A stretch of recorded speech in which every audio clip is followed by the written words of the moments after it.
para athletes training. And I tell you, it's a big struggle. And speaking of Henry, it's like he's done so much for powerlifting in WA, and I really didn't give him the respect he was due when I was there. But I remember when we did that first capo titles in 2006, that powerlifting had been dormant for a few years. So it was at the Muscle Pit in Carlisle before it moved to the current location. And he got a bunch of people turn up to help support and ref and that sort of thing. And then I totaled 460 kilos, which I was pretty happy with. But looking back is a shocking total when people in the past that were doing way more than that. But I never felt anything other than welcomed and supported. And people like Henry helped that. And Henning really helped get us that first IPF comp because he called up Robert Wilkes and basically Oh, harangued him into allowing a. okay. I've never.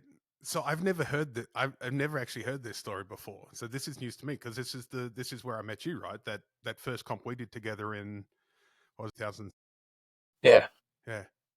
So, sorry, Henning So it run was up Robert because Alan wasn't having any luck getting support to run a comp locally because Robert was like, well, you got to have 3 qualified referees and all the movements and blah, blah, blah.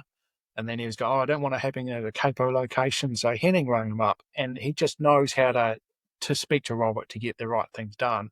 And he convinced him, like, if you want IPF back in WA, then you've got to show a little bit of leniency and allow things to happen. So that got it sorted. And then I was talking to Alan and said, oh, well, who else is coming down for it? And he said, oh, I've got this super heavyweight pastor from Karratha coming down. And I'm thinking, I was picturing someone who looks similar to you, big grey beard, old man sort of guy, and you turn up looking like a young West Side clean shave. Yeah. yeah. Yeah, that was fun. Like, and then I've told my part of the story often enough that I knew Adam Coe from years and years ago. So when I was looking up how to get involved in powerlifting, I'd keep on seeing Adam's name, number, and I'd try and call Adam. And I only found out years later that he used to go through phone numbers, like he would change his underwear and through to him. Tried to get hold of Alan in government, right? Is those departmental email addresses get changed every 12 months. So, he never received my emails, but it was Robert listening to pick up a phone. We had a 5-minute chat and Because I actually did get a hold of Adam. And so I'd done 3 or 4 bench only comps that Adam was running up in Wanneroo, which was just like a casual sort of bench and deadlift with that they had this deadlift bar that they'd actually cut grooves in to apparently make the grip better. But it was just fun. It's like Adam would run it, sort of help people out. And it would be the typical sort of someone would open on 140 and get squished and go, oh, can I go down to 120 for my next one? It was good fun. But then I did that. And then it was like, oh, I want to do squat now. And then Henry organised that comp.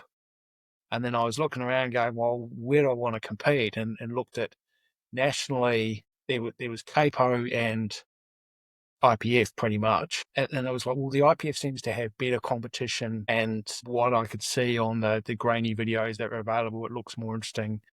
And also just the amount of people competing in those weight classes were more than capo. So that was why I decided, well, that's where I want to go.